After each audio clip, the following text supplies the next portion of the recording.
Thanks for being here. We'll just spend a little bit of time, not in great detail. Really, the detail will be the questions that you ask.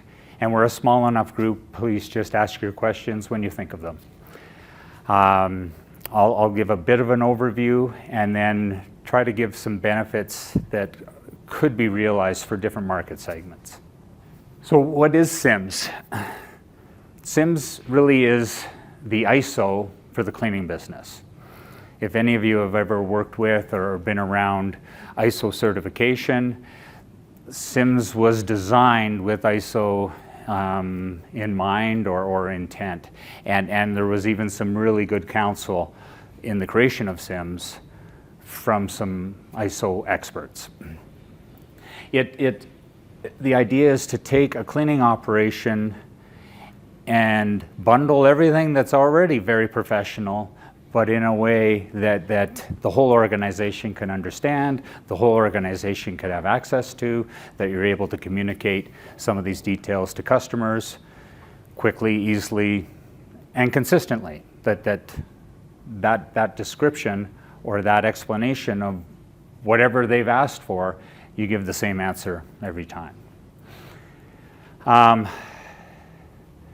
It can be a really good allocation resource that some of the tools within CIMS and what I should explain is that in many cases when I've worked with an organization to help them become CIMS, what I've found is they're already really good. They've got a lot of the answers, they've got a lot of the protocols and pieces that CIM require. It just really brings a lot of it together. It can add some pieces that are missing.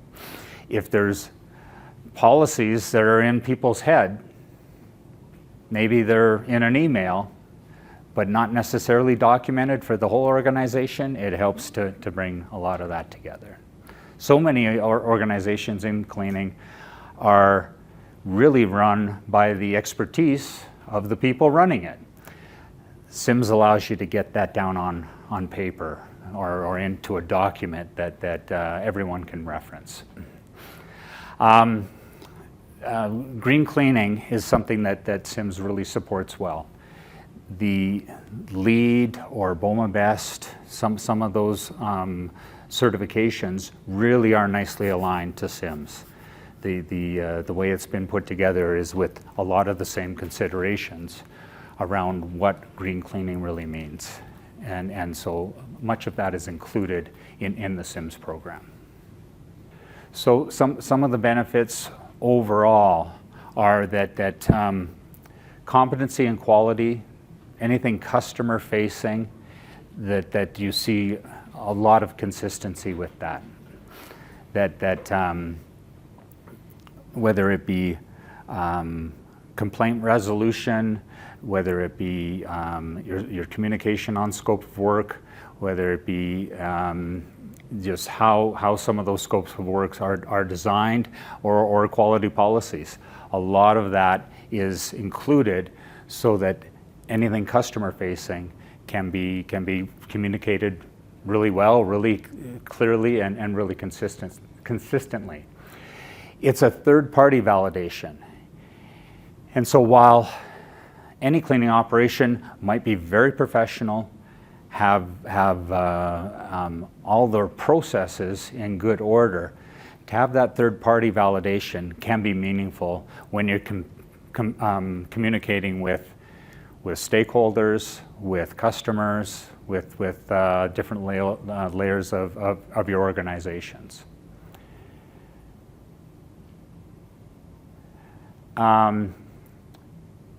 There's a lot of attention around CIMS to really comply with long-term success. The way it's designed is to support a sustainable business model long-term, and further to that, to always have performance improvement in mind. How can we continually improve the organization? And so that's really an ISO principle, and so to have that as part of CIMS can be really useful for really any organization. What I wanted to mention to anyone who would possibly be from a school division, and we see it as well in some of the higher learning institutions that they have their in-house cleaning, that it's really operating on the experience of some very, very good people that have established tremendous tenure within those organizations. They know their stuff, and so when something happens, that experience allows them to navigate. The challenge is a lot of that experience is going away. People are retiring or moving on, and so when it's lost, it can be really hard to replace. And CIMS gives us a platform to give that base to help replace any experience that might be lost along the way. Further to that, what can be a dynamic is that different folks within the organization, all with good experience, but not always working with the same right way to do things. There's more than one right way to do things. And so CIMS tries to bring that in. As an organization, you need to choose one right way to do a lot of activity. And that just adds a lot of simplicity to your business. And when there's simplicity, things will run smoother. And so it can really help in those areas. There's a lot of stakeholders in the education market, and tell me if you see this, that there's people involved in decisions around the cleaning operation that don't know cleaning that much. And so CIMS can give someone like that a lot of comfort, that there's credibility with it, right? They know they should take your word for it, but they don't always. This gives you a tool to have them more comfortable, but them as well. It can be a valuable tool that way. Green cleaning, I mentioned that. Green cleaning is important in the education sector, and so it really gives some validation that your cleaning operation is working with sustainability and green practices. And we're seeing on that side of the business, and what we just described with you, it's Steve, right? Yeah, Steve. What we just described with you is an outsourced service provider working in a market that has been quite heavy with in-house cleaning. CIMS can give everyone involved a tool to really understand and simplify that selection process. Right, that if someone is CIMS certified on the service providing side, the customer would have a lot of comfort that this is a professional organization. It can be difficult to wade through those situations and understand that the proposal looks good. How good is the company really? And CIMS can help with that. Some of the similar attributes. Much of that business is outsourced. It can be difficult to really understand from I'll call it the customer's point of view, the facility's point of view, the government or the municipality. How do we select service providers for the work that we've got?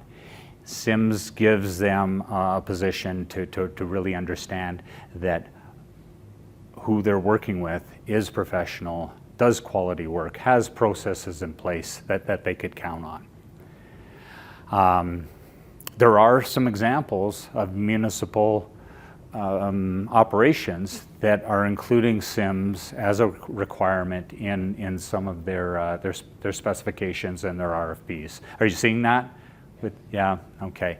And so we'll get to that as how CIMS can benefit your organization, but for them, I think they do that just to make sure that they have a lot of comfort that the companies they're hiring are quality.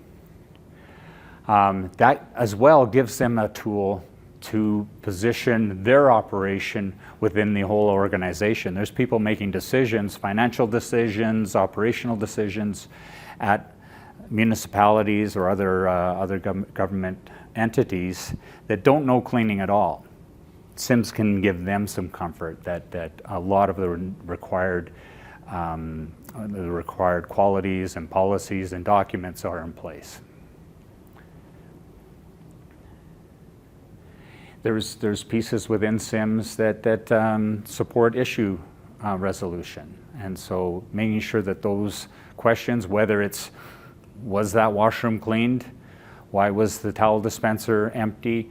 Up to bigger concerns, CIMS includes process. It ensures that there's process, and it validates the process around issue resolution, which can be a big thing in that market.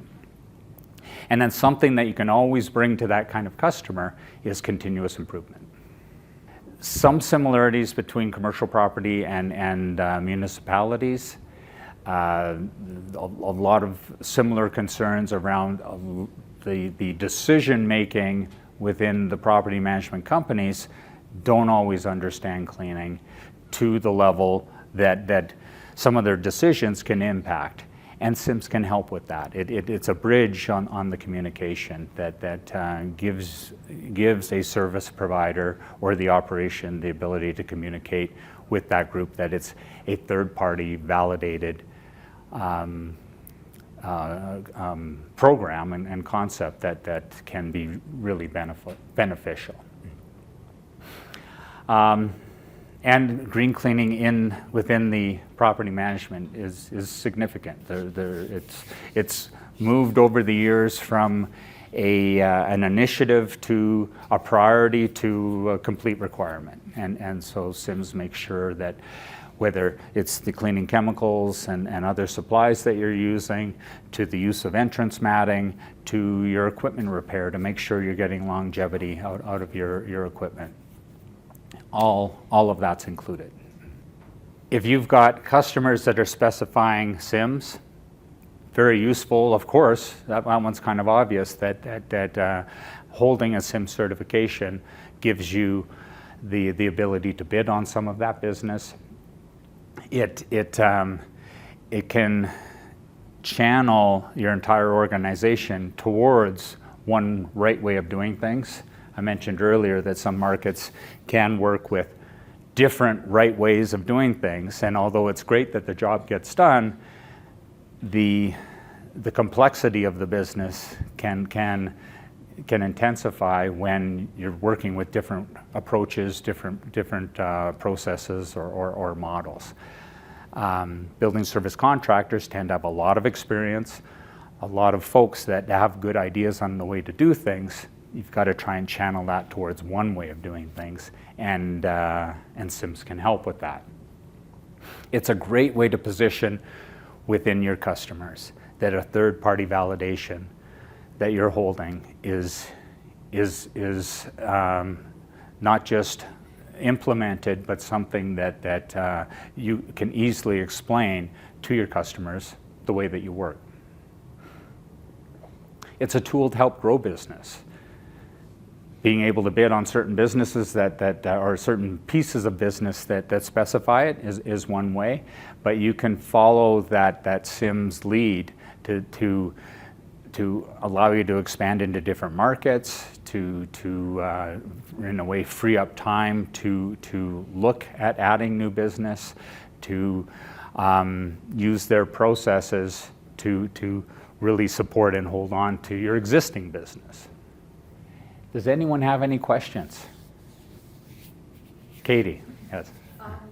Is there a sort of estimated timeline to get certification? That can depend. And I've mentioned, my experience is most in this business, most cleaning operations, in-house or outsourced, are really organized, right? When you go through a CIMS checklist, and they're asking for a quality policy. A lot have a quality policy. When they ask for examples of scopes of work or the singular scope of work, they have those, right? Employee files are organized. However, if you said, show me examples of your safety training. A lot of people do safety training, and those who have been trained know they've been trained. Some organizations don't track that really well. Some have a quality policy in a few people's heads, and they can tell you, but we need to get that documented. And so that's the work in the CIMS piece. So the depends part is how set up are you already? It's a pretty intense list that would really cover all aspects of your business. The quickest I've done a pre-audit. So I'm not an assessor. I don't work with ISSA, but I can do a pre-audit that can really make the assessment smooth. And so the fastest I've done that is about 12 hours work. The longest is more like 30. And so the 30 was really the documentation. You have to take everything you just told me, or these 5 pieces of paper, and get it into into something that is easy to work with, easy to understand, easy to communicate. Yeah. Any other questions? Andrea? Different levels of certification? Pardon me? How many levels of certification? There's really, there's 3. And so and 2 of them kind of bind with the one overall CIMS certification. You can be CIMS certified. You can be CIMS certified with honors. So it's like an A+ rating. It's really stating that you're very good in everything. CIMS has a pretty high requirement to even get the basic certification. Honors is excellent. And then there's green. So green is like a bolt-on. You can have CIMS all on its own, or you can have CIMS GB, which includes green building. Today, I would say most organizations are ready for all of it. It's some extra work to make sure that you would get honors, but it's not that hard. It's really making sure you've got everything, and then we just take the time to make sure it's good. Yes, sir. How are costs? I'm sure there's a broad range of costs depending on size of, et cetera, but what are there ballpark ranges? In terms of that? That's a question I'll have to get back to you on. And I'm a little bit uncomfortable because I haven't seen it lately. I want to make sure that we get that right. So let's follow up. Okay. We have everyone's contact info. I think I'll do just a follow-up email to the whole group, even people that aren't here, and I'll include that. Good question, though. There's organizations that don't do it because of the cost. Right? There's others that find it completely worth it. And so I'll try to give you an idea, and it really will depend on the size of your business. That's really the way they organize it.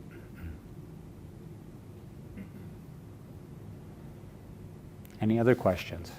Cameron? Carol? Yeah. I'm not sure how to describe this. Well, let's see, we've got a building service contractor over here, and a building here that needs to be cleaned. Who owns the certification? The building service contractor or the building? And is it specific to that building? Does that make sense? Yeah, it does. It does. And the answer is yes. You can have a building that's green certified, right? If there's an example of that where whoever is operating that building believes in the system, they could have that. There's campuses, so a number of buildings. There's school divisions, so a number, right? So you can expand on that, but let's just take that singular example. And so if that building is to remain CIMS certified, the cleaning operation needs to be CIMS certified. Right. That is an important part of it, right? And so when I referred to some of the municipalities, that's where we're seeing it quite a lot. Like, we're not seeing commercial properties becoming CIMS certified, but they are asking their service providers to give them that investment. But there's municipalities that have certified their operation, and therefore anyone who cleans it needs to also be If certified. I'm that same building service contractor and I'm certified, and I lose that building, I'm still certified. That's right. Yeah, you would have had to become CIMS certified independent of that building. Yeah. Thank you. I think they could have done this different ways. They had to choose one, and that was what made the most sense. Sure. I think it helps them with their revenue as well. So, yes. How many individuals in Canada need to be certified? So there's individual companies. People, individuals. So there's and I didn't explain that. Thank you for asking. That there is a CIMS individual certification. That's what I am. I'm a CIMS individual, and so that helps me understand the program. That gives me the position to do a pre-audit. If there's a company that wants to implement, it's a great idea to pre-audit, because the investment in the assessment is really the biggest cost around CIMS. And if you're going to make that investment, make sure you're prepared. And so I haven't checked recently. There's quite a few. There's quite a few. I can answer that question. Just they track it online, and so I'll get that answer. And it's easy to identify within Canada. Organizations is a different thing. So it's a different certification. It's much harder to become certified as a building, as a group of buildings, or as a service provider. I can get the answer to that as well. If you keep asking questions, I'll come up with more that I don't know. So anything else, folks? Did that help you? Was there something about CIMS that you weren't sure about that I haven't covered or answered? I'd be happy to. I appreciate your time, and I really recommend that you take more time to look into CIMS. There are a lot of benefits to it that could really help any cleaning operation. And if any of you if you wanted even one-on-one to look into it further and go into more detail, I'm happy to. Thanks, everyone. Thank you. Well done.